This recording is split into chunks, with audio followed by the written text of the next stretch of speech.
घर में जो बात करते थे तो वह सुना करते थे कि शिव को ही भगवान कहा गया, ईश्वर कहा गया, महेश्वर कहा गया। तो साहब ने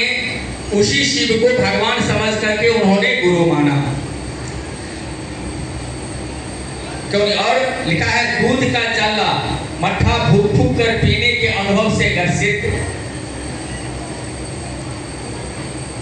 प्रताड़ित एवं संशयित मन शिव को गुरु मान कर कुछ जानने और पाने की स्वाभाविक जिज्ञासा से व्यग्र होता रहा।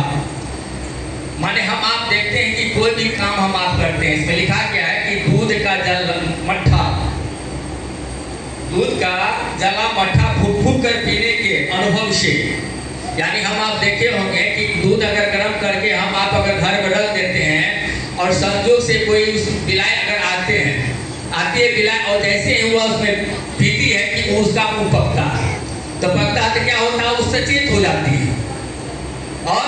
वहाँ ठंडा भी दूध रहेगा तो उसको पहले से ठोकर लगा हुआ है कि वहाँ हम पिए हैं तो मेरा मुंह जला है, वह भी सोच समझ कर भी कुछ करेंगे, सोच समझ कर के वह दूध पिएंगे, उसी में लिखा हुआ है। तो गर्सित प्रताड़ित माने शाह हरिंद्रानंद बाबू दिशा में जब चले थे वह बहुत ही गर्सित थे। संस्कृत मन माने हराश हो गए, वह निराश हो गए, अब कोई दूसरा उपाय नहीं है, अब करे तो क्या करें। तो संस्कृत मन शिव को गुरु मान कर कुछ जानने की और पाने की स्वाभाविक जिज्ञासा से, माने शिव को गुरु मान करके कुछ जानने और समझने की मानसिकता से शिव को गुरु माना और व्यग्र होता कालांतर में घटनाओं के कुछ ऐसा कर्म चला, माने साहब के जीवन में जो कुछ ऐसा घटना हुआ, कुछ ऐसी परेशानी हुई, उस कर्म में आरोपित एवं अर्जित शंकाएं निर्मूल होती गई। मन वह धीरे धीरे वह उनका मन शांत होता गया, शांत हो गया, निर्मूल होते गए और आध्यात्मिक आह्लाद में अध्यात्म में आ गई संक्रांति, यानी अध्यात्म में जो इतनी संक्रांति, माने कोई सुनने को तैयार है, बहुत सारा इस पर अगर बात करेंगे तो संक्रांति का मतलब बहुत कुछ होता है। हाँ, तो विशेष और भैया सबसे सुनेंगे से प्रत्येक व्यक्ति को मुक्त करने की अतः प्रेरणा जगाई। माने जो भी आदमी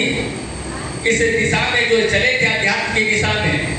इस संक्रांति से प्रत्येक व्यक्ति को मुक्त करने की अतः प्रेरणा जगाई। प्रत्येक व्यक्ति को शिव का शिष्य होने के लिए प्रेरित करने का दृढ़ निश्चय संकल्पित होता गया। और शाह हरिंद्रानंद बाबू ने शिव को गुरु मान करके जब उनका मन समझा